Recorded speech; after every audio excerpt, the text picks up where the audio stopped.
So when you think about what Team One was trying to get after back then, and you think about what Team One's trying to get after today, while there are some core principles to that, what I really wanted to talk to you about today is what we were working on back in 1993, and the pace of change in the world back in 93 was significantly different than it is today. And so I would offer up to you that what got you here today after the success of 25 years is not going to get you where we're going to need to be over the course of the next 25 years. And it's going to really require some radically different types of thinking to get the successes that we're going to need going forward. I want Carrier Team One to be the best Team One out there. I really do. I want, Carrier Team One to be the organization that produces the best results, that has the greatest participation, the greatest participants, and makes the most difference out there. And I want to be a model for the other Team Ones or any other construct that looks like a Team One. You're surrounded by experts. We can learn from each other. You got it. Right? So, Ike. How'd we do on Ike? Did we stick to the plan? Yes, the plan was that long. Yeah, not the original plan. Yeah, we adjusted the plan, so here's the new plan. It's gonna take, but you get my point, right? So let's learn from Ike. Let's apply those lessons to Bush. Right? So how are we going to do that? Let's share. And then let's be receptive to what we hear. And the only way we're going to be receptive to what we hear and to adopt or try best practices is based upon, I think, trust. And trust is developed through relationships, interactions, and forums like this.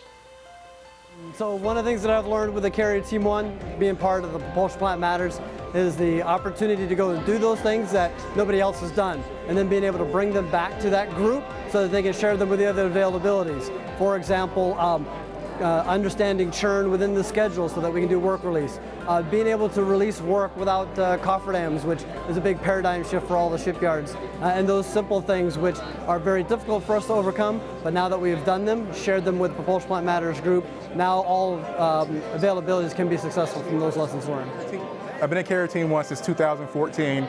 It's been a great opportunity to watch the transformation to where we are now, because it is definitely more interactive. We got more buy-in from the shipyards, and it's being part of AWP KSN has allowed us the opportunity to share stuff with Puget back and forth that we take back and put into our own processes. Carrier Team One, what does it mean to me? It means success. It means getting a win.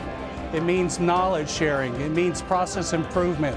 That's what Carrier Team One is. So go out and share your story, and then learn from others who share their stories with you. I would say the success of Carrier Team One is I always knew somebody had my back. I always knew there was somebody I could call. There's somebody out there working this issue. So no matter what came up, and even though in the future, Bush is getting ready to dock at our shipyard, I know that there's a community standing by at the ready that's going to be willing to help when the problems come up.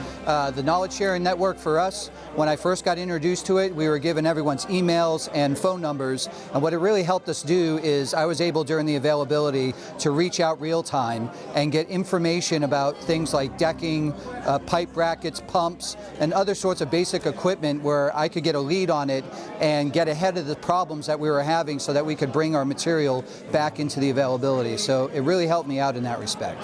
Hi, I'm Teresa Otis. I'm a work integration manager on the CVN 68 in Puget Sound Naval Shipyard. And just today, coming to the KSN, I was able to get with my counterpart at Norfolk, and we talked about some elevator struggles that we have. And already we're sharing information back and forth, trying to make the other successful. So I think Carrier Team One has great success because it has proactive leadership that just engages with everybody across all knowledge sharing networks. I'm brand new to this whole process, and in one day I've learned more than I have probably in a year of being on the job. So I think that's a tangible success, personally for me, but for anybody I engage with in the future. My first introduction with Carrier Team 1 was when I was a brand new engineer. I was only in the yard for about 2 years. I was really wondering if I was even going to keep going at the shipyard. Worked really hard, but only knew my one area, only knew my little box. And they invited me out to a Carrier Team 1 event with a PPR, proven practice replications, and it opened my eyes into what I could do as an engineer at the shipyard. So I spent the next few years enhancing what I did to support the projects because I understood why I was doing it. Instead of just typing on the computer, just giving them direction, I understood what I was trying to do. Because of Carrier Team 1, it might have kept me at the shipyard at a time that I didn't know if I wanted to keep doing it because it was so boring and I didn't understand what I was doing. And so fast forward to the fiscal year 10 GW availability in Japan. We executed 39 proven practice replications. We implemented 39 of them on our project.